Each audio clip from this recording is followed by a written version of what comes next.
ఆమెను భారత నైటింగేల్ అంటారు. భారతదేశంలో గాన కోకిల. 1942 సంవత్సరంలో ఆమె పాటలు పాడటం మొదలుపెట్టింది.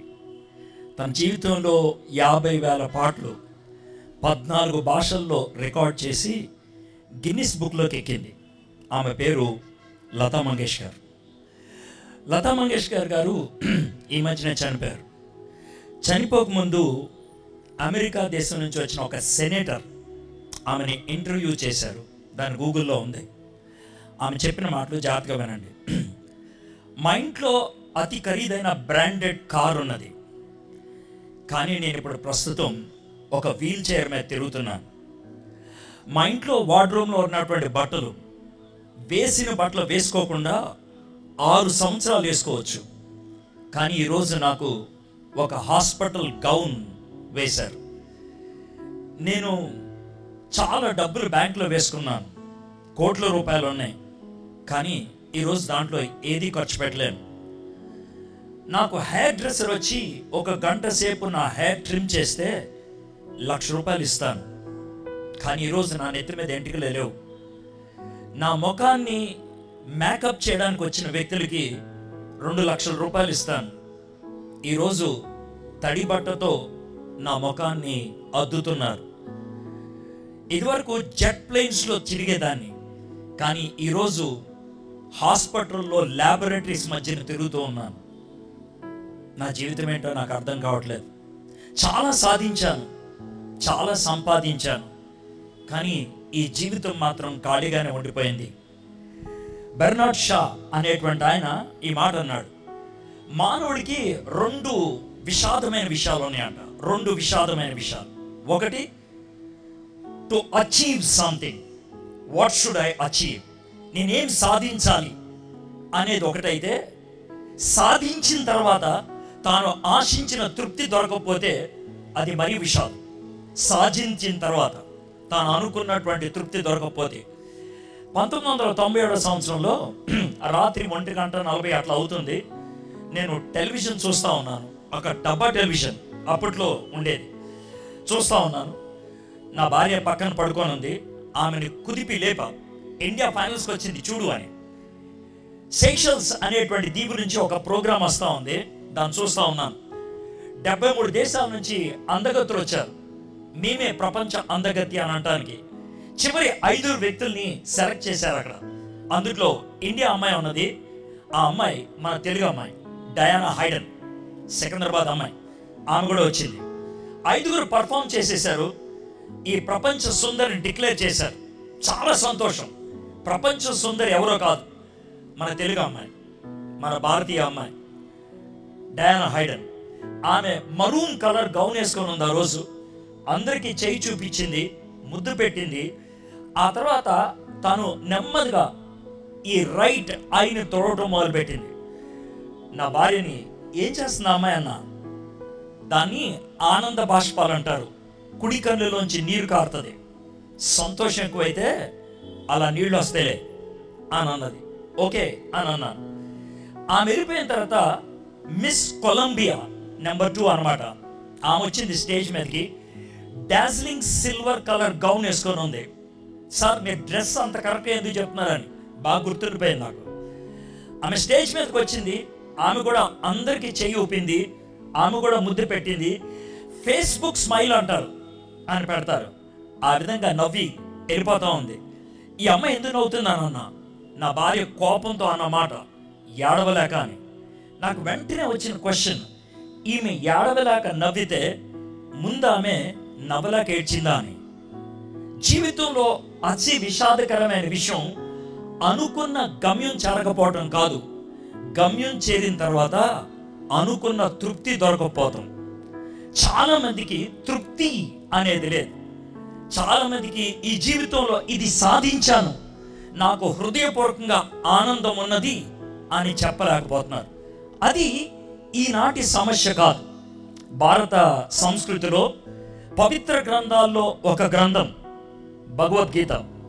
క్రీస్తు శకం 400లో దాన్ని లిఖితపూర్వకంగా అందించారు. 1600 సంవత్సరాలు కలిగినటువంటి ఈ గ్రంథానికి 18 అధ్యాయాలు, 20 శ్లోకాలు. ఇద్దరి మధ్యన జరిగినటువంటి సంభాషణ. ఒక ఆయన రథం నడిపించే కృష్ణుడు, ఇంకో ఆయన యుద్ధం చేయడానికి పైన కూర్చున్నటువంటి అర్జునుడు. వీరిద్దరి మధ్యన జరిగినటువంటి సంభాషణే ఆ సుదీర్ఘమైనటువంటి సంభాషణ. ఆ సంభాషణలో కొన్ని ప్రశ్నలు ఉన్నాయి. ఆ సంభాషణలో కాస్త విభేదం ఉన్నది. ఎందుకనంటే అర్జునుడికి యుద్ధం చేయడం ఇష్టం లేదు, శ్రీకృష్ణుడికి యుద్ధం చేయమని తన్ని అడుగుతున్నాడు. ఈ నేపథ్యంలో 16వ అధ్యాయం, 18 అధ్యాయాలు ఉన్నది గ్రంథానికి. 16వ అధ్యాయం ఆల్మోస్ట్ చివరికి వచ్చేసాడు. 16వ శ్లోకంలో అర్జునుడు శ్రీకృష్ణుడిని అడుగుతున్నటువంటి ప్రశ్న ఇది. అనేక చిత్త విభ్రాంతో మోహజాల సమావృత ప్రసక్త కామ భోగేశ పతంతి నరకే అశుచో. అనేక విధాలైనటువంటి సుఖభోగాలు ఈ లోకంలో ఉన్నాయి. అనుభవించినంతసేపు బానే ఉంది. మోహజాలం, ఆశించినది దొరికినప్పుడు, అనుభవించినప్పుడు బాగున్నది. అయిపోయిన తర్వాత నాలో మిగిలింది నరక వేదన. ఆ నరకాన్ని నుంచి నన్ను ఎవరు బయటికి తప్పిస్తారని. అర్జునుడు చచ్చిపోయిన తర్వాత వచ్చే నరకం గురించి మాట్లాడలా, బ్రతికున్నప్పుడు అనుభవించే నరకం గురించి మాట్లాడుతున్నాడు. ప్రతి మానవుడిలో ఆ నరక వేదన ఉన్నది. ఏంటి ఆ నరక వేదన? అనుకున్నది సాధించలేదనా, సాధించింది తృప్తిని ఇవ్వలేదనా, గతం నీలో పెట్టినటువంటి గిలి భావమా, భవిష్యత్తు నిన్ను ఎక్కడికి తీసుకొస్తుందనే భయమా? అది ఏదైనా అవ్వచ్చు. బయట నవ్వుతూ కనబడతాం, కానీ లోన మాత్రం కుమిలిపోతూ ఉంటాం. 10 మందితో మాట్లాడుతున్నప్పుడు సరదాగా ఉంటాం. వేర్ యువర్ యాటిట్యూడ్ ప్యాంటలూన్స్ యొక్క అడ్వర్టైజ్మెంట్. నువ్వు ఒక వైఖరిని తగిలించుకుంటావు బట్టల్లాగా, కానీ గుండె లోతుల్లో మాత్రం యథార్థంగా ఆ భయం, ఆ ఒంటరితనం, ఆ నిరాశ, ఆ ఆందోళన ఎప్పుడూ ఉండిపోనే ఉంటుంది. అందుకనే అలాంటి పరిస్థితుల్లో మానవుడు గతాన్ని తొంగి చూస్తే సాధించిన విజయం గుర్తుకు రాదు, ఓడిపోయిన విషయం గుర్తు వస్తుంది. ప్రజలు 10 మంది మెచ్చుకున్నది గుర్తుకు రాదు, కానీ ఒక్కడు తిట్టింది గుర్తు వస్తుంది. ఇది నీ గతం. ప్రస్తుతంలోకి వస్తే కనుక ప్రపంచంలో ప్రతిదానికి అర్థాన్ని ఇవ్వగలుగుతున్నాను, కానీ నా జీవితానికే పరమార్థం తెలియదు. Why should I live? Pete Sampras 19,977 కోట్లు సంపాదించాడు. తాను 13 సార్లు గ్రాండ్ స్లామ్ అవార్డు గెలుచుకున్నాడు. చివరిసారిగా టెన్నిస్ ఆడి ఓడిపోయి బయటకు వస్తున్నప్పుడు ఏడుస్తుంటే, పీట్ సాంప్రస్ ఎందుకు ఏడుస్తున్నావు అంటే ఏమన్నాడు తెలుసా? వీళ్ళెవ్వరూ చప్పట్లు కొట్టరు నాకు, రేపటి నుంచి నేను ఎందుకు బతుకుతున్నానో నాకు తెలియదు అని అన్నాడు. వాట్? ఎందుకు మాట్లాడుతున్నావు అంటే, నేను టెన్నిస్ బాగా ఆడితే చప్పట్లు కొడతారు, ఇక రేపటి నుంచి నేను టెన్నిస్ ఆడను, నాకు ఎవరు చప్పట్లు కొట్టరు, ఈ జీవితానికి అర్థమేంటి? Why should I live? ఎందుకు జీవించాలి నేను? ఇది ప్రస్తుతం అంధకారం. ఇక భవిష్యత్తులోకి తొంగి చూస్తే ఎవరికైనా ఉండేది మరణ భయం. చావు అంటే ఏంటి? చావు తర్వాత ఏముంటది? చావు అసలు ఎందుకు వచ్చింది? చావుని తప్పించుకోవడానికి ఏమన్నా మార్గం ఉందా? ఈ 3 మనకి ప్రశ్నలుగానే మిగిలిపోయినాయి. గతం అపరాధ భావం, ప్రస్తుతం అంధకారం, భవిష్యత్తు అయోమయం. అందుకే మన పూర్వీకులు ప్రార్థన చేసి నేర్పించారు. అసతోమ సద్గమయ, తమసోమ జ్యోతిర్గమయ, మృత్యోర్మ అమృతంగమయ, ఓం శాంతి శాంతి శాంతి. అది ఎక్కడ దొరుకుతుంది? ఈ ప్రార్థన ఎవరికి చేయాలనుకున్నాం? ఈ ప్రార్థన ఎవరికి చేసాం? మనుషులు కాదు కదా.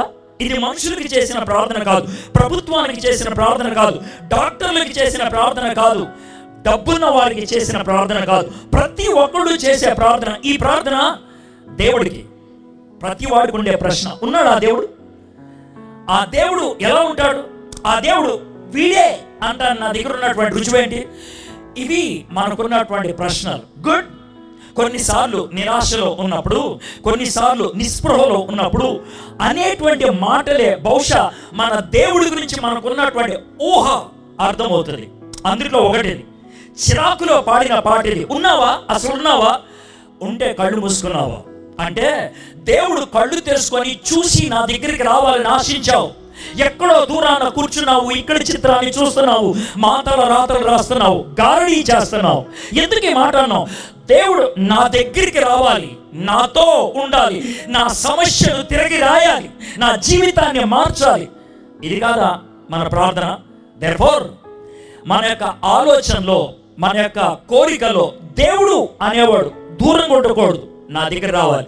దేవుడు అనేవాడు పట్టించుకోకుండా ఉండకూడదు, నా సమస్యలోకి తొంగి చూడాలి. దేవుడు అనేవాడు నాకు పరిష్కారం ఇవ్వాలి. ఇది మనకున్నటువంటి ప్రశ్న. ఈ ప్రశ్నకు జవాబు ఇవ్వగలిగేటువంటి దేవుడు ఉన్నాడు అంటారా? ఆ దేవుడు ఎవరైనప్పటికీ కూడా ఖచ్చితంగా చెప్పాలంటే ఆ దేవుడు అంటూ అలాంటి వాడు ఉంటే ఆయనకు 3 లక్షణాలు ఉండాలి.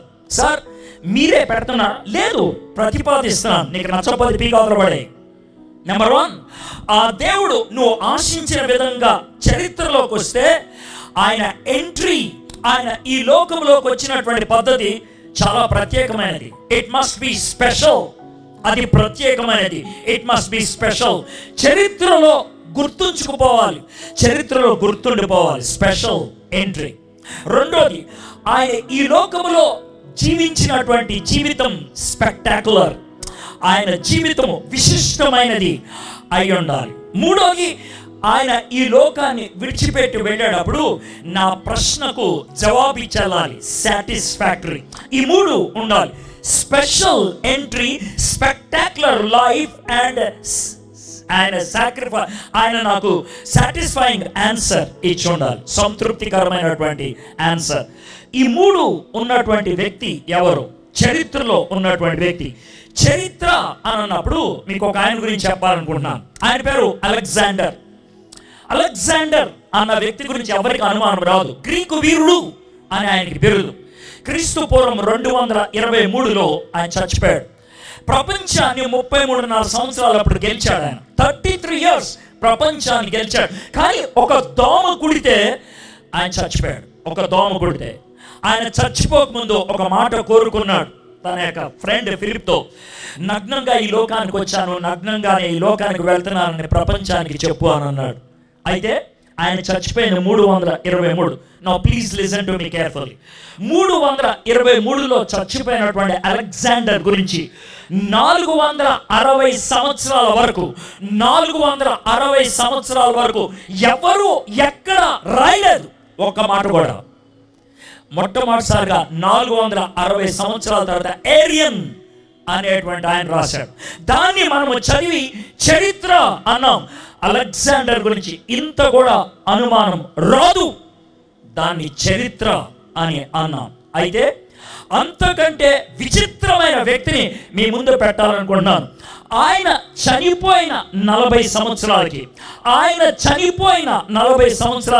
30 పుస్తకాలు రాశారు. 30 పుస్తకాలు రాశారు ఆయన. 30 books. 40 ఏళ్ళు అన్నదాన్ని నేను ఎందుకు అంచనాగా తీసుకున్నానంటే 40 ఏళ్ళు అనేది ఒక తరం. ఒక మనిషి ఏదైనా పని చేస్తే ఆ పనిని చూసిన వాళ్ళు, విన్నవారు, తెలుసుకున్న వాళ్ళు 40 ఏళ్ళు దాకా బ్రతికే ఉంటారు. 40 years. అయితే 40 ఏళ్లలో 30 పుస్తకాలు రాశారు. సార్ ఎవరు సార్ ఆయన అని అంటే జీసస్ క్రైస్ట్. ఆయన చనిపోయిన 40 సంవత్సరాల లోపల 30 మంది రాశారు. సార్ వాళ్ళు కూడగొట్టుకొని కల్పించి రాశారేమో జీసస్ క్రైస్ట్ గురించి. That might be your question. Good, మంచి ప్రశ్న అని అంటాను. విలియం రామ్సే స్కాట్లాండ్ దేశానికి చెందినటువంటి వ్యక్తి. క్రైస్తవ దేశం అయినప్పటికీ విలియం రామ్సే నాస్తికుడు. దేవుడు అంటే నమ్మడు. 9 డాక్టరేట్లు ఉన్నాయి ఆయనకి. 9 డాక్టరేట్లు. ఆయనకి బ్రిటిష్ ప్రభుత్వం వాళ్ళు సర్ నైట్హుడ్ బిరుదు ఇచ్చారు. బాగా తెలియగలిగినటువంటి వాడు. మిత్రులంతా విలియం రామ్సేతో అన్నారంట, ఈ క్రైస్తవులు మోసం చేస్తున్నారు, యేసు ప్రభు దేవుడని, ఆయన అబద్ధమని, బైబిల్ బూటకమని ఒక స్టేట్మెంట్ నువ్వు ఇవ్వచ్చు కదా అని అంటే విలియం రామ్సే అన్నాడు, నేను అలా ఇవ్వకూడదు, నేను పరిశోధించి ఇస్తాను అని ఆయన బైబిల్, యేసు ప్రభు గురించి రాసినటువంటి గ్రంథం బైబిల్లోని కొత్త నిబంధనలో కొన్ని గ్రంథాలు తిప్పడం మొదలుపెట్టాడు. ఆయన అన్నాడు, నాకు 2 గ్రంథాలు దొరికాయి, నా రీసెర్చ్కి చాలా దగ్గరగా ఉండే. ఏంటి ఆ రీసెర్చ్? నేను ఆర్కియాలజిస్ట్, భూగర్భ శాస్త్రవేత్తని. నాకు 2 గ్రంథాలు బాగా దగ్గరగా అనిపిస్తున్నాయి. ఏ 2 గ్రంథాలు? ఒకడే రాశాడు, రాసిన ఆయన పేరు లూకా. ఆయన డాక్టర్ అంట. ఆయన రాసినటువంటి 2 పుస్తకాలు, ఒకటి లూకా సువార్త, రెండోది అపోస్తల కార్యం. ఎందుకు ఈ 2 గ్రంథాలు ఎంచుకున్నామంటే, ఎస్, ఈ 2 గ్రంథాల్లో 32 దేశాల పేర్లు రాశాడు. 54 పట్టణాల పేర్లు రాశారు, 9 దీవుల పేర్లు రాశాడు. 1858 సంవత్సరాల క్రితం ఉన్నటువంటి విషయాన్ని రాస్తున్నటువంటి ఈ వ్యక్తి నిజమేనా? అప్పట్లో ఆయన చెప్పినట్లు 32 దేశాలు ఉన్నాయా, 54 పట్టణాలు ఉన్నాయా, 9 దీవులు ఉన్నాయా? ఈ దీవికి ఆ దీవికి ఆయన చెప్పినంత దూరమే ఉన్నదా? ఈ దేశానికి ఆ దేశం ఆ దిక్కునే ఉందా? నేను ఒకసారి పరిశోధన చేసి చూస్తా, ఒక్క తప్పు కనబడితే నేను కొట్టిపడేస్తా అని అన్నాడు. 15 సంవత్సరాలు పట్టింది ఆయన పరిశోధనకి. గ్రీస్ దేశం వెళ్ళాడు ఆయన, టర్కీ దేశం వెళ్ళాడు ఆయన, ఇస్రాయల్ దేశానికి వెళ్ళాడు ఆయన. 15 సంవత్సరాల తర్వాత గ్రీసు సముద్ర తీరాన్ని నిలబడి సముద్రం వైపు చూస్తూ అన్నటువంటి మాట ఏమని తెలుసా? లూకా 1850 సంవత్సరాల క్రితం రాశాడే. ఈ రోజు ఉన్నటువంటి శాస్త్రీయ నైపుణ్యత అప్పుడు లేదే, ఈ రోజు ఉన్నటువంటి అడ్వాన్స్ టెక్నాలజీ అప్పుడు లేదే, కానీ ఎంత నిశ్చితంగా రాశాడు ఆయన. కాబట్టి బైబిల్ వాస్తవం, యేసే నిజంగా దేవుడు అని యేసు ప్రభుని సొంత రక్షకుడిగా అంగీకరించాడు విలియం రామ్సే. ఎందుకని ఈ మాట చెప్తానంటే ఆయన చరిత్రలో ఉన్నాడా లేదా అన్న దానికి అనుమానము లేనే లేదు. అయితే నేనేమన్నాను, his entry must be special. ఆయన ప్రత్యేకంగా ఈ లోకంలోకి వచ్చి ఉండాలి అనేటువంటి మాట. యేసుక్రీస్తు యొక్క జన్మం గురించి మనం ఎవరి దగ్గరికి వెళ్తాం? ఎవరైతే క్లోజెస్ట్ గా రాశారో వాళ్ళ దగ్గరికి వెళ్తాం. ఎవరు వాళ్ళు? లూకా రాశాడు, మత్తయి రాశాడు, వాళ్ళిద్దరూ క్లోజెస్ట్. వాళ్ళు రాసినప్పుడు యేసు ప్రభుని చూసిన వాళ్ళు, విన్న వాళ్ళు, అనుభవించిన వాళ్ళు, చదివారు. అది వాళ్ళు ఒకవేళ తప్పు రాసినట్లయితే నిలదీసి అడుగుండేవాడు, నువ్వు తప్పు రాసావురా అనేటువంటి మాట. అయితే వాళ్ళు రాసిన మాట ఏంటి? యేసుక్రీస్తు ప్రభు వారు ఒక పశువుల పాకలో పుట్టాడు అని. సార్ మీరేమన్నారు? స్పెషల్ ఎంట్రీ అని అన్నారు, కానీ పశువుల పాక దగ్గరికి వెళ్ళారేంటి? చాలా దరిద్రంగా చెత్తగా ఎత్తుకునేవాడు కూడా అక్కడ పుట్టాడు కదా. యేసు ప్రభు వారు ఒకవేళ నువ్వు అన్నట్లు ఒక మహానుభావుడు అయితే, లోక రక్షకుడు అయితే, దేవుడు అయితే పశువుల పాకలో పుట్టడం ఏంటి? ఇది మీకున్నటువంటి క్వశ్చన్. 2023లో ఒకవేళ నేను డిసెంబర్ 30వ తారీఖు దాకా అనుకున్న ప్లాన్ ప్రకారం ప్రసంగాలన్నీ చేసుకుంటూ వెళ్తే ఈ ఒక్క సంవత్సరమే క్రిస్మస్ గురించి 74 మీటింగ్లో మాట్లాడాను, 74. అయితే ఈ 74 మీటింగుల్లో ఇంకో కొన్ని మిగిలాయి. ఇప్పుడు దాకా మాట్లాడిన దాంట్లో మై టఫెస్ట్ ఛాలెంజ్, నేను చాలా టెన్షన్ పడింది. ఎలా మాట్లాడాలి వీళ్ళతో, ఏం మాట్లాడాలి వీళ్ళతో, ఎలా చెప్పితే వీళ్ళకి అర్థమవుతుందని టెన్షన్ పడింది. ఎప్పుడో తెలుసా? 21వ తారీఖున విజయవాడలో మాట్లాడుతూ ఉన్నాను. ఏం సార్ వాళ్ళు అంత గొప్పోళ్ళ, అంత తెలివి కలిగిన వాళ్ళ, అంత శాస్త్రవేత్తలు అంటే వాళ్ళతో మాట్లాడడం పెద్ద కష్టమే కాదు. కానీ మాట్లాడిన ఎవరితో తెలుసా? 220 మంది అడుక్కునే వాళ్ళతో, బెగర్స్, అడుక్కునే వాళ్ళు. వాళ్ళని ఒక చోట కూర్చోబెట్టి యేసు ప్రభు గురించి వాళ్ళకి చెప్పమని చెప్పారు. It was a big challenge. 22 నిమిషాలు వాళ్ళు కదలకుండా కూర్చొని మాటలు వినడానికి కారణం ఏంటి తెలుసా? యేసుక్రీస్తు ప్రభు వారి గురించి 2 విషయాలు చెప్పాను. ఒక అడుక్కునేవాడు అడిగితే దేవుడు ప్రార్థనకి జవాబిస్తాడా? జీసస్ క్రైస్ట్ లైఫ్ లో చూపించా. అడుక్కునేవాడు అడిగితే యేసయ్య జవాబిచ్చాడని. అంతేకాదు యేసయ్య నీతో రిలేట్ అవ్వగలడు. నీకు ఇల్లు లేదు, యేసు ప్రభు కూడా ఇల్లు లేదు, నువ్వు ప్రతి ఇంటికి అడుక్కుంటూ వెళ్ళావు. యేసు ప్రభు వాళ్ళ అమ్మ నాన్న ఇంటింటికి వెళ్ళి అడుక్కుంటూ అడిగారు, మీ ఇంట్లో కాస్త స్థలం దొరుకుతా అని. You no he became a beggar to reach the beggars. అడుక్కునే వాళ్ళని రీచ్ అవడానికి ఆయన ఆ స్థాయికి దిగజారడానికి ఇష్టపడ్డాడు. ఆయన హి వెంట్ టు దట్ లెవెల్. ఎవడైనా మురిక్కాలలో పడితే ఆడు నీ మిత్రుడైతే అతను ఆ మురిక్కాలలోంచి బయటికి లాగడానికి నువ్వు మురిక్కాలలోకి దిగకపోతే సాధ్యం కాదది. He was willing to go down to that level. ఆ దీన స్థితికి ఆయన వెళ్ళటానికి ఇష్టపడ్డాడు. అందుకనే బైబిల్లో యేసు ప్రభు గురించి ఒక స్టేట్మెంట్ ఉంది. ఏమని తెలుసా? మనలను ధనవంతులుగా చేయడానికి ఆయన దరిద్రుడయ్యాడు. దరిద్రుడు అన్న మాటకి మీకు అర్థం తెలుసో లేదో నాకు తెలియదు. Let me explain. దరిద్రుడు అని ఎవరిని అంటారు? మనకి ప్రపంచంలో 3 రకాలైన మనుషులు ఉంటారు. ఒకడు ధనవంతుడు, రెండవది దీనుడు, మూడోది దరిద్రుడు. ధనవంతుడు లేదా ధన్యుడు వాడు ఎవడంటే వర్షంలో గొడుగేసుకొని వెళ్ళిపోయేవాడు. ఆ ధన్యుడు వర్షంలో గొడుగేసుకొని తడవకుండా వెళ్ళగలిగేటువంటి ధన్యత ఆయనకుంది, బ్లెస్డ్. రెండోది దీనుడు, వర్షంలో తడుచుకుంటూ వెళ్ళిపోయేవాడు. వాడిని చూస్తే నీకు జాలి వేస్తుంది. కానీ దరిద్రుడు అంటే ఎవరు తెలుసా? వర్షంలో సంకలో గొడుగు పెట్టుకొని తడుచుకుంటూ వెళ్ళిపోయేవాడు. వాడుకున్న దాన్ని వాడుకోవటం చేతకానోడిని దరిద్రుడు అంటారు. వాడుకున్న దాన్ని వాడుకోవటం చేతకాని వాడిని దరిద్రుడు అంటాడు. యేసయ్య దేవుడు, సర్వశక్తిమంతుడు, కానీ నిన్ను నన్ను రక్షించడానికి, అతి దీన స్థితికి రావటానికి, దరిద్రుడిగా ఉండటానికి ఆయన ఇష్టపడ్డాడు. To pull you out from that state. Sir, మీరు దరిద్రత గురించి బాగానే చెప్పారు. ఎందుకో నాకు ఆయన నమ్మాలంటే డౌట్ ఉంది సార్, ఆయన స్పెషల్ ఎంట్రీ అని. ఎస్, మీ డౌట్ కరెక్టే. ఆయన పశువుల పాకలో పుట్టాడు అనే మాట లూకా రాస్తూ ఉంటే, ఆయన పుట్టినప్పుడు ఆకాశంలో ఒక తార వచ్చింది అని మత్తయి రాస్తా ఉన్నాడు. What does it mean? ఆయన దేవాతి దేవుడు, సర్వశక్తిమంతుడు, సర్వాధికారి, దాంట్లో ఎటువంటి డౌట్ లేదు. కావాలని ఒక నక్షత్రాన్ని తన కోసం అమర్చుకోగలడు ఆయన. ఒక లైట్ పెట్టినట్లు పెట్టుకోగలడు ఆయన. అంత మహానుభావుడు. అయితే ఈ స్టార్ గురించి మీరు చెప్తున్నారు, బైబిల్లో ఉన్నది, దానికి శాస్త్రీయమైన రుజువు ఉన్నదా? చారిత్రకమైనటువంటి ఆధారం ఉన్నదా? ఇది మీరు అడిగేటువంటి ప్రశ్న. థ్యాంక్ గాడ్, యేసుక్రీస్తు ప్రభువారు పుట్టినప్పుడు ఒక తార వచ్చింది. ఆ తార వచ్చిందని ఒక వ్యక్తి రాయటం జరిగింది. ఎందుకనంటే అది శాస్త్రీయ పరిశోధనకు దారి తీసింది, అవకాశాన్ని కల్పించింది. జోహానస్ కెప్లర్ 1607లో ఆయన ఈ పరిశోధన మొదలు పెట్టాడు. యేసుక్రీస్తు ప్రభువారు నిజంగా పుట్టినప్పుడు ఆకాశంలో ఒక తార వచ్చింది అని కనుక ఉన్నట్లయితే, నాకున్నటువంటి శాస్త్రీయ పరిశోధనలో, ఆస్ట్రానమీలో ఆ తార ఏంటో నేను తెలుసుకోగలిగి ఉండాలని ఆయన 3 సంవత్సరాలు పరిశోధన చేశాడు. 1607 నుంచి 1609 వరకు. ఆ పరిశోధనలో యేసు ప్రభువారు పుట్టినప్పుడు 4 నెలల పాటు ఒక ప్రత్యేకమైన తార ఉన్నది అనే విషయాన్ని ఆయన అందించగలిగాడు. సో ఆయన యొక్క ఎంట్రీ స్పెషల్, దాంట్లో ఎటువంటి అనుమానం లేదు.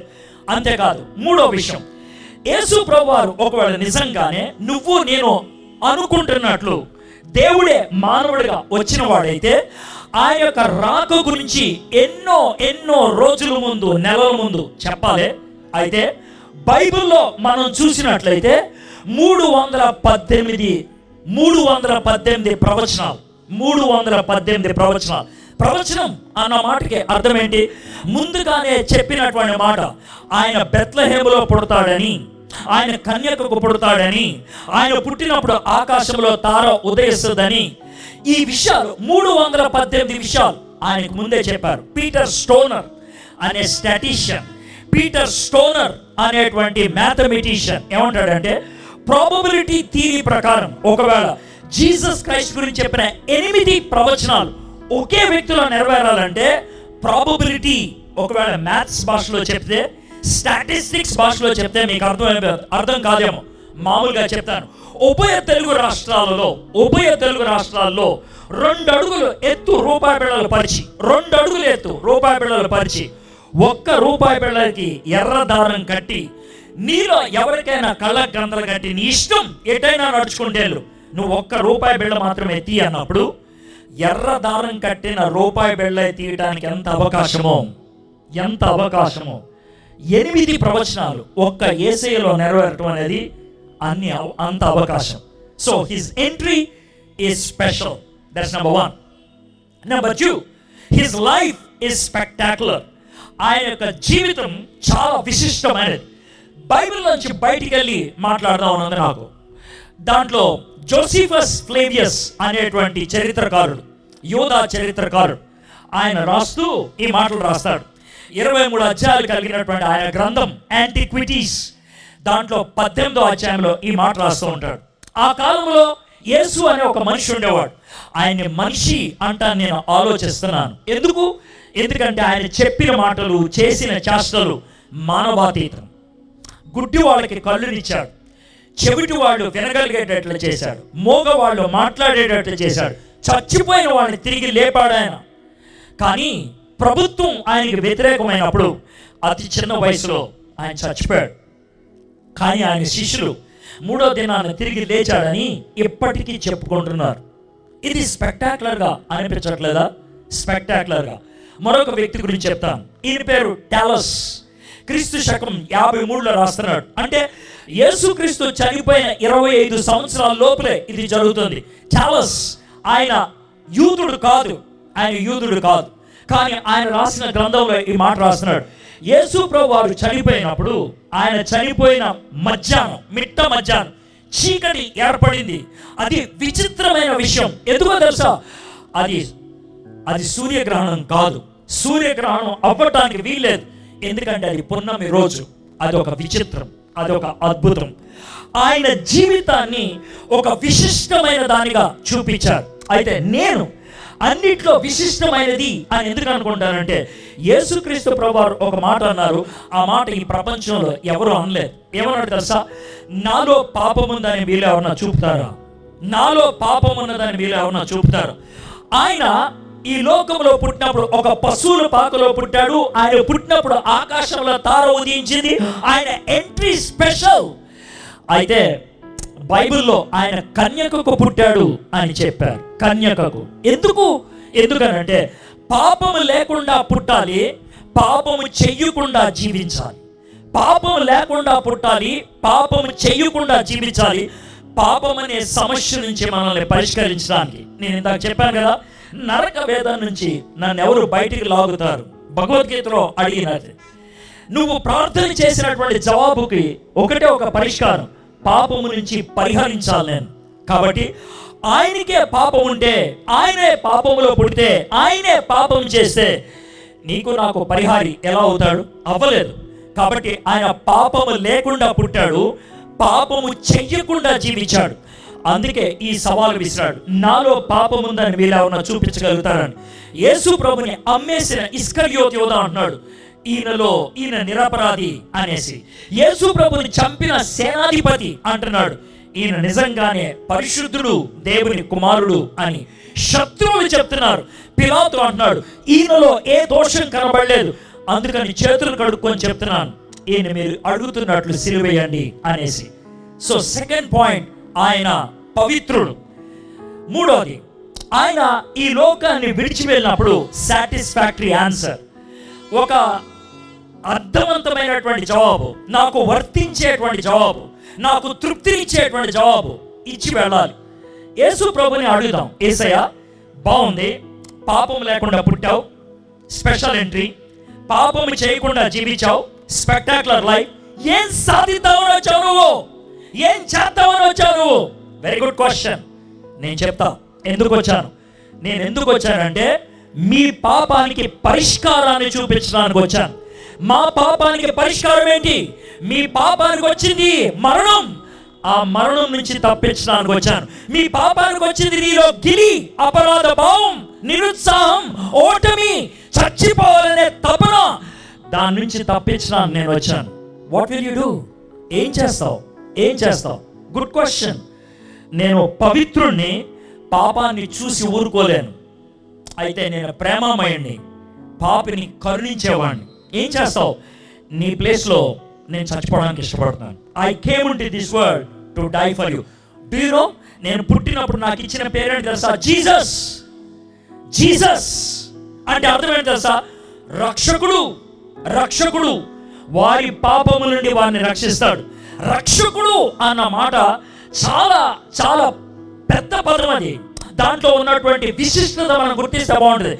ఒక ఆయన ఈ విధమైన ఉదాహరణ చెప్పాడు. రక్షకుడు అన్నవాడు ఏ సమస్య నుంచి అయితే రక్షిస్తున్నాడో ఆ సమస్యను ఈ వ్యక్తి మింగాలంట. దానికి ఉదాహరణ చెప్తున్నాడు. ఒక జడ్జి గారు ఉన్నారంట, ఆయనకు 16 సంవత్సరాల కూతురు ఉంది. స్కూల్ నుంచి తీసుకొస్తున్నాడు. ఆ రోజు కారులో వస్తా ఉంటే, పాపా మాకు డ్రైవింగ్ క్లాసెస్ అయిపోయినాయి, నాకు A+ వచ్చింది డ్రైవింగ్లో, నేను ఇప్పుడు కార్ని చాలా ఈజీగా డ్రైవ్ చేయగలను అంటే కంగ్రాట్స్, అయితే 2 years వెయిట్ చేయి అన్నాడంట. 18 ఏళ్ళు అప్పుడు నీకు డ్రైవింగ్ లైసెన్స్ వస్తుంది. కొంచెం నిరుత్సాహపడింది, ఇంటికి వెళ్ళిపోయింది, మామూలుగా ఆడుకుంటూ వదిలేసింది. ఒక 1 week తర్వాత వాళ్ళ డాడీ కారు బయట ఉంది, తొంగి చూస్తే కారులో కీస్ ఉన్నాయి. ఆమె చటుక్కున దూకి కార్ ఆన్ చేసి వెళ్ళిపోతా ఉంది. తండ్రి పరిగెత్తుకుంటా బయటకు వచ్చి, అమ్మా ఆ కారుకి బ్రేకులు పనిచేయట్లేదు, మెకానిక్ వస్తాడని బయట పెట్టానన్నాడు. కానీ అమ్మాయి వినిపించుకోవాలా, వెళ్ళిపోయింది స్పీడ్గా. లోనికి పరిగెత్తుకుంటా వెళ్ళి ఫోన్ పికప్ చేసి పోలీస్ స్టేషన్కి అయ్యా నా కూతురు నా కారే, ఆమె తీసుకొని వెళ్ళిపోయింది, దానికి బ్రేకులు లేవు, ఎవరినైనా గుద్దుదేమో, లేకపోతే ఈమె ఏమన్నా అపాయం చేసుకుంటుందేమో, ప్లీజ్ ఏమైనా చేసి ఆపండి అని అంటే, వాళ్ళు జడ్జి గారు అడిగారు కదా అని 2 ఇన్స్పెక్టర్ని పంపించారు. చాలా స్పీడ్గా ఇన్స్పెక్టర్స్ మోటార్ బైక్ మీద వెళ్తా ఉంటే కారులో వెళ్తున్నటువంటి ఈమె అద్దంలో చూసిందంట వెనక నుంచి వచ్చేవాడిని.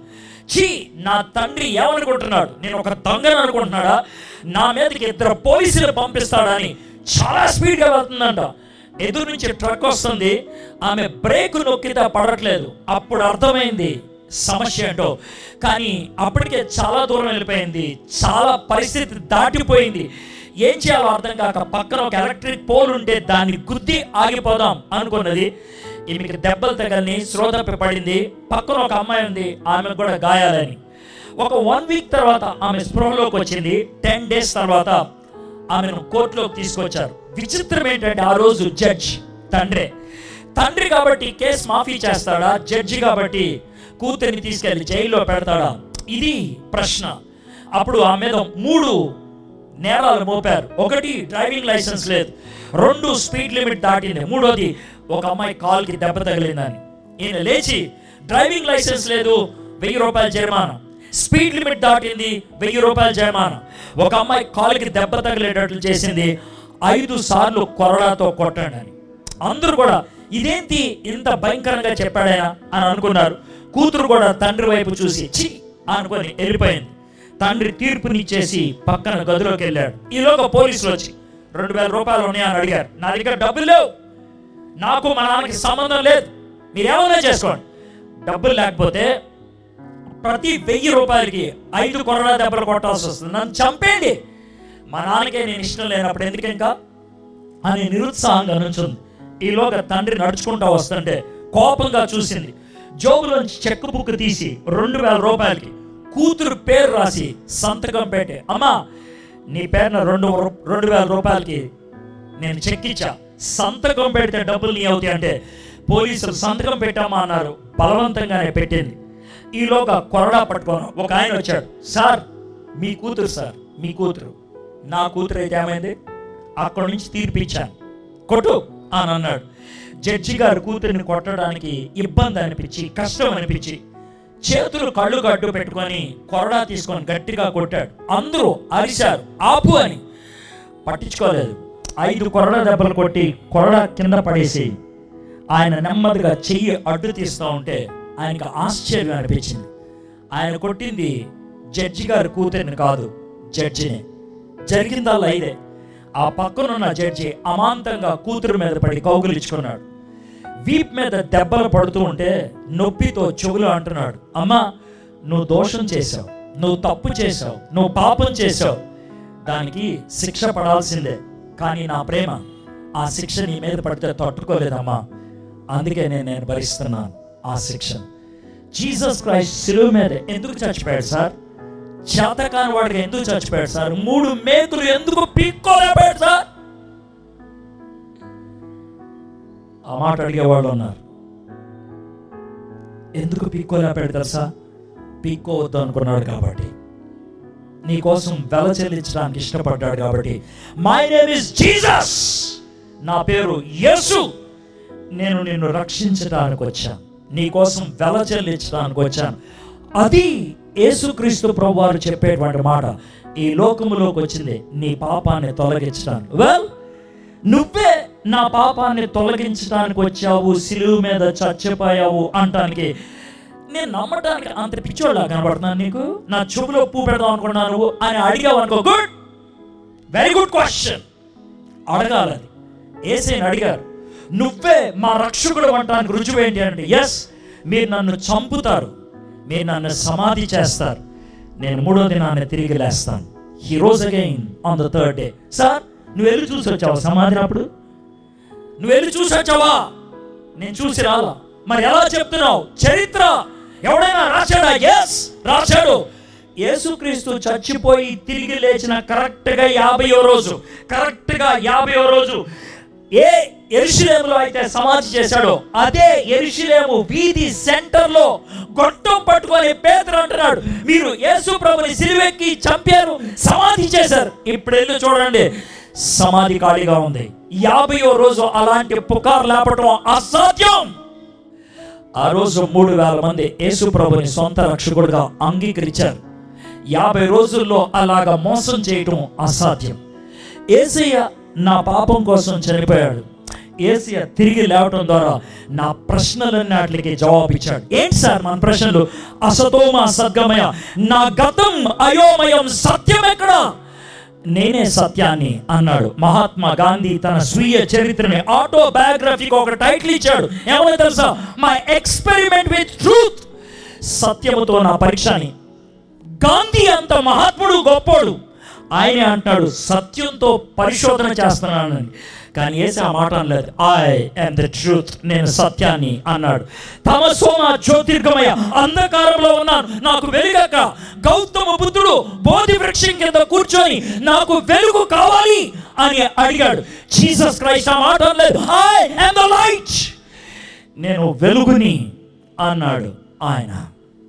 యేసుక్రీస్తు చనిపోయి తిరిగి లేవటం బట్టి మరణించి సమాధిలోకి వెళ్ళి మరణంతో కబడి ఆడి బయటకు వచ్చి తొడగొట్టి, మరణమా నీ ముల్లెక్కడా అని అనగలిగాడు ఆయన. నేనే పునరుద్ధానాన్ని, జీవాన్ని. దట్ ఈస్ వై ఆ జీసస్ క్రైస్ట్ ని పరిచయం చేయాలనేది మా యొక్క తాపత్రయం. మతం మార్చుకోవద్దు, నో. సమస్యకు పరిష్కారం యేసయ్య అని తెలుసుకో. ఇది మత మార్పిడి కాదు. మత మార్పిడి బలవంతంగా చేయొచ్చు, డబ్బులు ఇచ్చి చేయొచ్చు, ప్రలోభాలు ఇచ్చి చేయొచ్చు. కానీ మనిషి మారేది ప్రలోభాలను బట్టి కాదు, రుజువులను బట్టి. జీవితం మారేది విశ్వాసాన్ని బట్టి, డబ్బులు బట్టి కాదు. నేను చెప్పే మాట చారిత్రకమైనది, నేను చెప్పే మాట నమ్మదగినది, నేను చెప్పే మాట జీవితానికి వర్తించేది. Therefore it must have these 3 qualities: historical, philosophical, experiential. Therefore it's truth. అది సత్యం. ఆ సత్యాన్ని అంగీకరిస్తే సమస్య నుంచి పరిష్కారం దొరుకుతుంది. నా చిన్న అనుభవాన్ని మీ ముందు పెట్టి ముగిస్తాను. మాది ఏలూరు. నేను 10వ క్లాస్ దాకా బాగా చదువుకున్నాను. డిస్ట్రిక్ట్లో ర్యాంక్ కూడా వచ్చింది, బాగుంది. కానీ ఎప్పుడైతే కాలేజీలో చేరానో, మన భారతదేశంలో మరి ముఖ్యంగా తెలుగు వారంగా కాలేజీలోకి వెళ్ళంగానే ఒక విధమైనటువంటి స్వేచ్ఛ వస్తుంది. ఆ స్వేచ్ఛను దుర్వినియోగం చేసుకోవడం మొదలుపెట్టాను. చాలా చిన్న వయసులోనే చాలా దూరం వెళ్ళిపోయాను. ఎంత దూరం వెళ్ళిపోయాను? నేను ఇంజెక్షన్స్ పొడుచుకోవడం మొదలుపెట్టాను. ఇంట్రోవెనస్, పెథరిన్, మార్ఫైన్, అలాంటి ఫోర్ట్విన్ ఇంజెక్షన్స్. అవి నాకు మత్తివ్వవు అని అనుకున్నప్పటికీ బ్రౌన్ షుగర్, హషీష్, గంజాయి వాటికి అలవాటు పడ్డాను. నా బాడీ ఈ డ్రగ్స్ని ఎంతగా కోరుకునేదంటే ప్రతి 2 రోజులకు ఒకసారి నా బాడీలోకి ఎక్కకపోతే కనుక నాకు పిచ్చెక్కేది. డబ్బులు కావాలి కదా, దొంగతనం కూడా చేయడం మొదలుపెట్టాను. మా అమ్మగారి పెళ్లి చీర 20 రూపాయలకి తాకట్టు పెట్టేశాను. That was my life. అలాంటి పరిస్థితుల్లో 1983, 84 ఆ ప్రాంతాల్లో ఉభయ తెలుగు రాష్ట్రాల్లో ఒకటిగానే ఉండేది. అప్పట్లో 3 చోట్ల క్యాబరే అనే దాన్ని అలౌ చేశారు, పర్మిట్ చేశారు. క్యాబరే అంటే మీ భాషలో చెప్పాలంటే క్లబ్ డాన్స్. ఒకటి ఇప్పటికీ ఉన్నది, ఇంకా ఉన్నది, దాన్ని దివాన్షి అంటారు. నిజామ్స్ ఆర్థోపెడిక్ హాస్పిటల్ పక్కన ఉంటుంది, అది ఇప్పటికీ ఉన్నది. రెండోది అజంతా, అది సనత్ నగర్లో ఉండేది, అది క్లోజ్ అయిపోయింది. మూడోది casino bar and restaurant Guntur Naaz centre దగ్గర ఉండేది, అది కూడా క్లోజ్ అయిపోయింది. అయితే నేను ఏలూరు నుంచి ప్రతి శని ఆదివారం గుంటూరు వెళ్ళేవాడిని. ఎందుకనంటే అమ్మాయిలు డ్యాన్స్ వేస్తా ఉంటే నేను కూడా వాళ్ళతో సపోర్ట్ డాన్సర్గా ఉండడానికి ఇష్టపడేవాడిని. చిన్న చిన్న చెడ్డీలు వేసుకొని డ్యాన్స్ చేయటం, డబ్బులు ఎక్కువ విసిరేస్తే అవసరమైతే వాటిని కూడా విప్పేయటం, దరిద్రమైన లైఫ్. అలాంటి జీవితంలో ఉన్నప్పుడు నవంబర్ 3వ తారీఖు 1984 సంవత్సరం 2 weeks నేను వెళ్ళలేదు. డబ్బులు లేవు నా దగ్గర, డ్రగ్ లేదు, చాలా కడుపు నొప్పిగా ఉన్నది, మతి స్థిమితం లేదు, పిచ్చి పిచ్చి ఆలోచనలు వస్తున్నాయి. రాత్రి 8 గంటలకు రైలు పట్టాల పక్కన నుంచున్నాను. అంత దూరంలో ట్రైన్ ఉంది, దూకి చచ్చిపోదామని. మహా అయితే 7-8 seconds ఉంటేమో నన్ను ఎవరో వెనక నుంచి కాలర్ పట్టుకొని లాగారు. దెయ్యం వచ్చింది అనుకున్నాను. భయంగా వెనక్కి తిరిగి చూశాను. కానీ నా మిత్రుడు, వాడు నన్ను కొట్టాడు. నేను వాడిని తిరిగి కొట్టాను. వాడు నాకంటే పడుకుంటాడు కాబట్టి గట్టిగా పట్టుకున్నాడు. రే మళ్ళీ ట్రైన్ వస్తుంది, వదిలేస్తా, ఎందుకు చచ్చిపోదాం అనుకున్న ఒక్క ప్రశ్నకి జవాబు చెప్పాను అన్నాడు. వాడితో అన్నాను, కడుపు నొప్పి తట్టుకోలేకపోతున్నాను. వాడు చాలా కూల్గా, చచ్చిపోతే కడుపు నొప్పి ఉండదని ఎవరైనా చెప్పారా? చచ్చిపోయిన తర్వాత కడుపు నొప్పి ఉండదని ఎవరైనా చెప్పారా? గ్యారంటీ ఉందా? నా దగ్గర అయితే జవాబు లేదు. అప్పుడు ఐ డోంట్ హ్యావ్ ఆన్సర్. ఒకవేళ ఆ నొప్పి నిరంతరం ఉంటే భయం వేసింది. వాడిని గట్టిగా పట్టుకుని నన్ను ఏం చేయమంటారు? నీ సమస్యకు చావు పరిష్కారం కాదు దా అని వాడు తనదైన శైలిలో యేసయ్య గురించి చెప్పాడు. నాకు ఇష్టం లేదు యేసయ్య అంటే. నేను క్రైస్తవుడినే, చర్చికి వెళ్ళేవాడినే, పాటలు పాడేవాడినే. I don't like Christ. Jesus అంటే నాకు ఇష్టం లేదు. రే యేసయ్య అంటే నాకు ఇష్టం లేదు అన్న. ఎందుకురా? యేసయ్య ప్రేమమయుడు, కరుణామయుడు, దయామయుడు అంటారు కదా. ఆయన కరుణామయుడు, దయామయుడు, ప్రేమమయుడు అయితే నాకున్నటువంటి ఈ అడిక్షన్ తీసేయచ్చు కదా. తీసేస్తాడు, కానీ నీకు ఇష్టం లేకపోతే తీయడు ఆయన. నీకు ఇష్టం లేకపోతే తీయడా? నీ అనుమతి లేకుండా తీయడు. ప్రేమలో బలవంతం ఉండదు. మళ్ళీ చెప్తున్నా, ప్రేమలో బలవంతం ఉండదు. ప్రేమలో బలవంతం ఉండదు. There cannot be force in love. మరి ఎట్లారా? ఆయన పవిత్రుడు. నువ్వు ఒప్పుకుంటే ఆయన తీస్తాడు. పవిత్రత ప్రేమ ఒక్కళ్ళు ఉంటేరా? ఎందుకు ఉండరా అన్నాడు. ప్రేమ తొయ్యలేదు, పవిత్రత తాకలేదు. ప్రేమ తొయ్యలేదు, పవిత్రత తాకలేదు. వాడు అన్నాడు, ఎస్ నువ్వు చెప్పింది కరెక్టే, కానీ రెండు ఒక్కళ్ళు ఎలా ఉంటే చూపిస్తా అన్నాడు. ఓ చిన్న బాబుని దగ్గరికి ఏడ్చుకుంటూ వచ్చాడు అనుకో. రే ఎందుకు ఏడుస్తున్నారంటే ఆడు ఇంకో బాబుని చూపించి వాడు కొట్టాడు అంటాడు. ఈ పిల్లోడు ఏడుపు మానాలంటే ఒకటే, వాడిని పిలిచి వాడు పేకాలి. కానీ జరిగేదని తెలుసా? ఈడు ఆపుతాడు, వాడు మొదలు పెడతాడు. నా మిత్రుడు అన్నాడు, వీళ్ళిద్దరూ హ్యాపీగా వెళ్ళిపోవడానికి ఏమైనా ఉందా నీ దగ్గర? ఉందరా అన్న. ఏంటని అన్నాడు. ఆయన పిలిచి వాడి వీపు మీద చేయి పెట్టి గట్టిగా గుద్దితే వీడు ఏమనుకుంటాడు తెలుసా? అమ్మయ్య నాకు ఖర్చు తీరింది అనుకుంటాడు. వాడు ఏమంటాడు తెలుసా? పిచ్చోడా నాకు తగలేదని వెళ్ళిపోతాడు రా. సూపర్. కానీ ఇందుకు ఏడ్చేది ఎవడరా అన్నాడు. ఒక నిమిషం ఆగి, నేనే ఏడుస్తాను రా. గుడ్, నేను నువ్వు కొట్టుకున్నావు వాళ్ళిద్దరిని హ్యాపీ చేయడానికి. ప్రేమను పవిత్రతను హ్యాపీ చేయడానికి యేసయ్య తన్ను తాను కొట్టుకొని నీకు బదులుగా చచ్చిపోయాడు రా. That is Jesus Christ. That is Jesus Christ. ఈ రోజు నువ్వు చేయగలిగేది ఒకటే, యేసయ్య ఆ సిలువ నాది, ఆ శిక్ష నాది, కానీ నువ్వు నన్ను ప్రేమించి నాకు బదులుగా సిలువ మీద చచ్చిపోయావు. థ్యాంక్ యూ జీసస్ అని ఆ మాట చెప్తే ఆయన నీ హృదయంలోకి వస్తాడు. నిజమైనటువంటి క్రిస్మస్ బెత్లెహేంలో యేసయ్య పుట్టినప్పుడు కాదు, నీ హృదయంలోకి యేసయ్య వచ్చినప్పుడు. ఎంత హడావిడి చేశారే, ఇన్ని రంగు కాగితాలు ఇసిరారే, కానీ బైబిల్లో ఒక మాట ఉంది తెలుసా? ఈ భూమి మీద ఒక్క మనిషిలోకి యేసయ్యను ఆహ్వానిస్తే ఇంతకంటే ఎక్కువ రంగు కాగితాలు పరలోకంలో ఎగురుతాయంట. నీ లైఫ్కి అంత వాల్యూ ఇచ్చాడు దేవుడు. నీ లైఫ్కి ఇంతమంది కూర్చున్నారు, ఒక్కళ్ళు ఈ రాత్రి యేసయ్యను హృదయంలోకి స్వీకరిస్తే నా జీవితం తృప్తి పడిపోతుంది. వన్ పర్సన్ చాలు. ఆ పర్సన్ నువ్వు అవడానికి ఇష్టపడుతున్నావా? యేసయ్య మీరు నా హృదయంలోకి రండి. One last question, I will answer and close. Sir నా జీవితం చాలా చెడ్డది అని అన్నావు అనుకో, 2 ఎగ్జాంపుల్స్ ఇస్తా. నేను ఒక డ్రగ్ అడిక్ట్ని, యేసయ్య నా హృదయంలోకి రమ్మంటే వచ్చాడు. మీకు వచ్చిన ప్రశ్నే నాకు వచ్చింది. నా ఫ్రెండ్ని అడిగా, రే నా శరీరం అంతా డ్రగ్స్ మయం రా, యేసయ్య నా హృదయంలోకి వస్తాడు అంటే ఏమన్నా తెలుసా?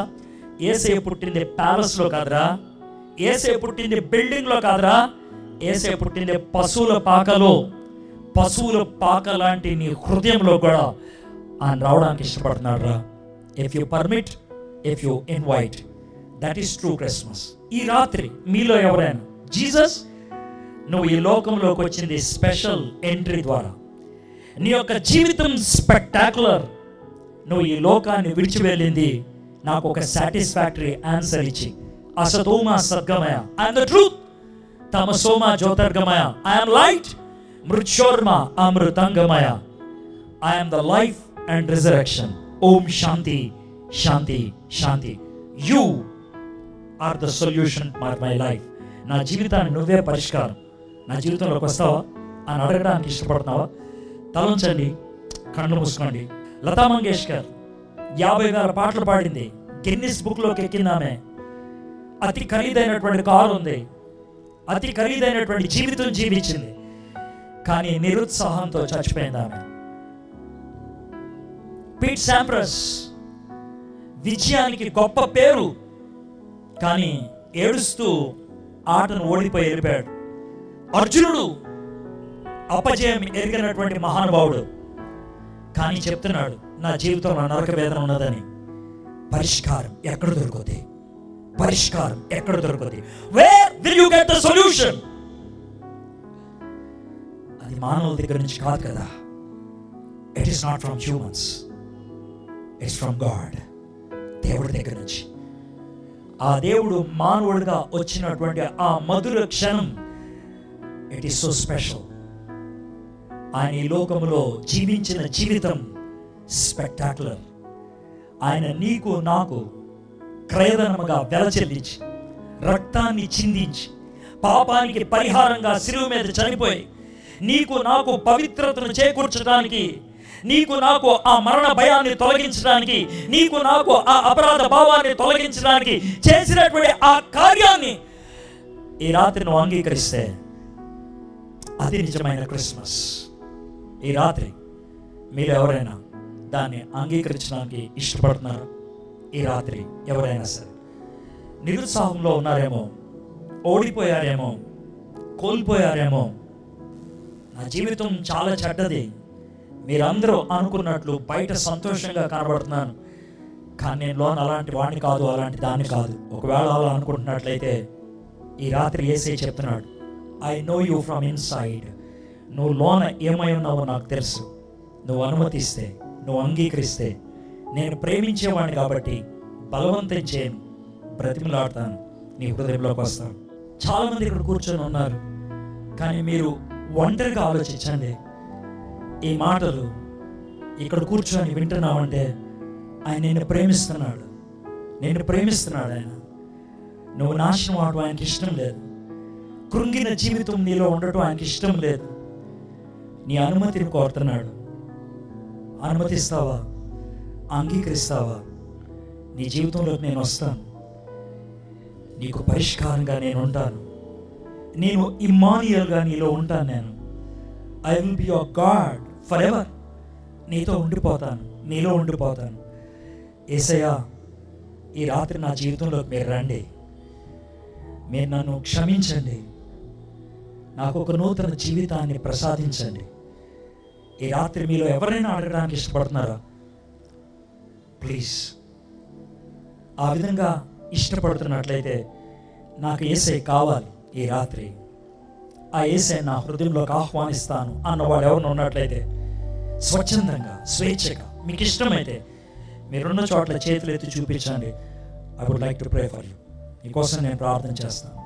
రోడ్డు మీద నుంచున్న వాళ్ళు, వెనక కూర్చున్న వాళ్ళు, ఎవరైనా సరే, thank you so much, thank you so much. చేతులు ఎత్తిన వాళ్ళు దించేయండి. చిన్న మాట, యేసయ్య మన కోసం చనిపోవడానికి సిగ్గుపడలేదు. ఆయన బాహాటంగా ఆయన సిలువేశారు. అలాంటి యేసయ్యను ఈరోజు నీ హృదయంలోకి రక్షకుడిగా నువ్వు స్వీకరించడానికి భయపడాల్సిన అవసరం లేదు, సిగ్గుపడాల్సిన అవసరం లేదు. ఎవరైతే చేతులు ఎత్తారో ఉన్న చోట ఒక్కసారి లేచి నిలబడితే చిన్న ప్రార్థన చేసి ముగిస్తాను. ఎవరైతే చేతులు ఎత్తారో వాళ్ళు మాత్రమే ఉన్న చోట లేచి నిలబడండి, తలంచండి, కళ్ళు మూసుకోండి, చిన్న ప్రార్థన చేసుకొని ముగించుకున్నాం. లేచి నిలబడిన వాళ్ళు మీ కుడి చేతిని మీ హృదయం మీద పెట్టుకోండి. నేను ఒక చిన్న ప్రార్థన చెప్తాను, నా వెంట మనస్ఫూర్తిగా ప్రార్థన చెప్పండి.